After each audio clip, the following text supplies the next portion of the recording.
Hello, dear students. Today we are going to start the sixth part of your English textbook, and it is a poem. And the name of the poem is Where the Mind is Without Fear. This poem is basically a peace and harmony poem, इसका मतलब अमन और शांति का poem है। और ये poem पूरा poem में रविंद्रनाथ टैगोर ने एक विश किया है, प्रे किया है। And this poem is written before independence, that is, this poem is a pre-independence poem, and this poem is basically to inspire or motivate the people of India for the freedom struggle. So let's begin understanding the explanation of this poem. Where the mind is without fear and the head is held high, where knowledge is free, where the world has not been broken up into fragments by narrow domestic walls. तो poet यहाँ पर पहले line में कह रहे हैं कि where the mind is without fear and the head is held high. Where the mind, कहाँ पर? That is India. So the poet is thinking that if India become independent, then what will happen?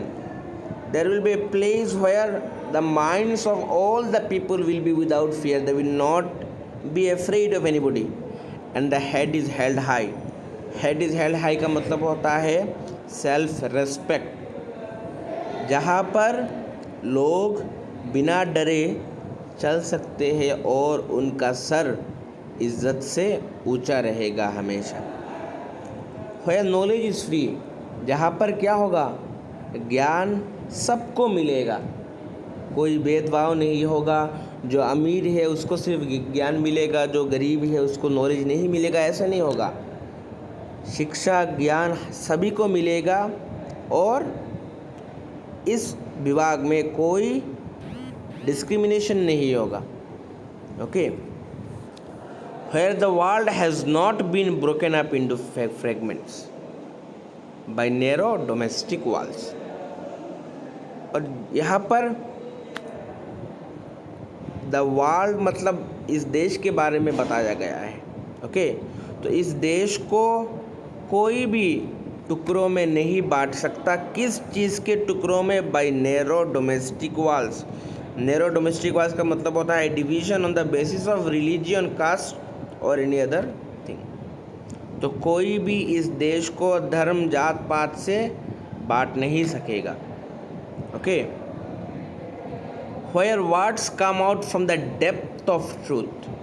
Poet यहाँ पे कह रहे हैं कि जहाँ पर लोगों का अंदर से, अपने दिल से बात निकलेगा और जो बात निकलेगा वो सच होगा, सच्चाई होगा हमेशा।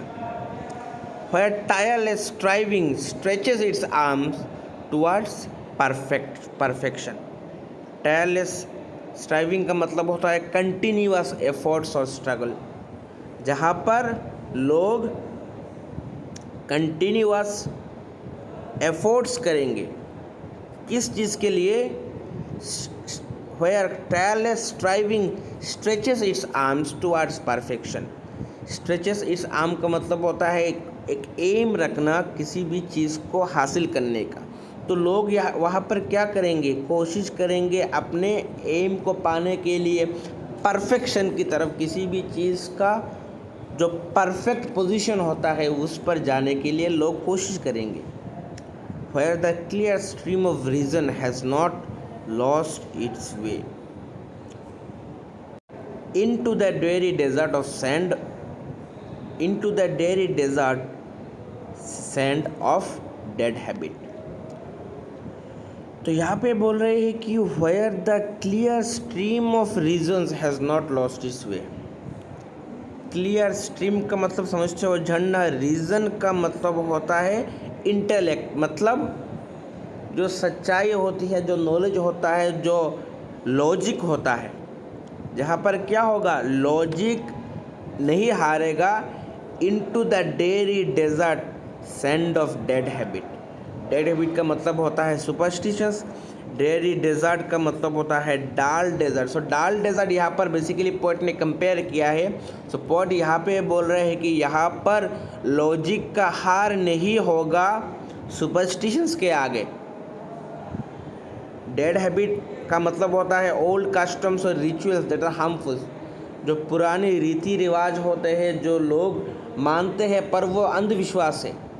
जहाँ पर क्या होगा, लोगों का अंधविश्वास से यकीन उठ जाएगा और लॉजिक की जीत होगी। Where the mind is led forward by thee का मतलब होता है यू।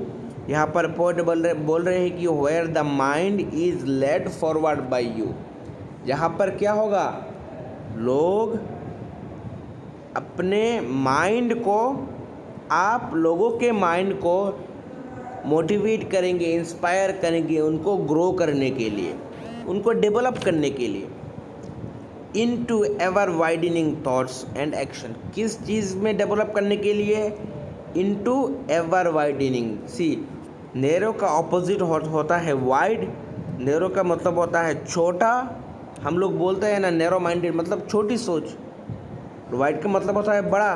तो into ever widening thoughts and action, तो किस चीज़ में मोटिवेट करेंगे लोगों को हम, लोगों का थॉट्स, उनका एक्शंस, उनका एक्टिविटीज़ को बढ़ाने में। Into that heaven of freedom my father let my country awake. Into that heaven of freedom, see last line में पोएट बोल रहे हैं कि हम ये सब कहाँ करेंगे, ये सारी चीज़ें कहाँ होगा, into that heaven of freedom. Heaven freedom का हेवन में मतलब इंडिपेंडेंस के बाद, माय फादर का मतलब होता है गॉड। यहाँ पे रविंद्रनाथ टैगोर प्रे कर रहे हैं, God let my country awake, मेरे देश को आप आज़ाद कर दो, मेरे देश को जगा दो, जगा के उन सब लोगों की मेहनत से इस देश को आप आज़ाद करा दो। So this is the end of the poem. Dear students, if you have any problem you can ask me any time. Thank you.